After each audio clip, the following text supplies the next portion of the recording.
Right, so this is a transit tipper. Obviously, we have done a Meta M43 Immobiliser. This is a 2018 model as well. So, as you can see, we have our LED and everything based here. We have our emergency override hidden in the vehicle. So, obviously, the customer will have to remove a panel in order for him to gain access to the emergency override or for servicing. Now, for servicing, you get 4 additional keys. These are all your service tags on there. So, you touch your vehicle, it will go into its service mode. Now, for this vehicle, as you will see, we have the Meta tags available here.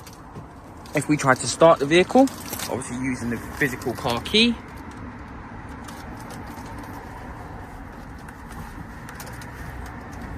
as you can see, we have nothing on there whatsoever.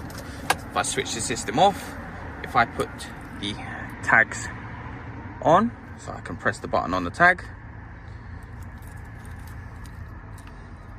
this will now allow us to start the vehicle. As you can see, the vehicle starts and it is on and ready. If we switch the system off, it takes 20 seconds now for the system to come back into action.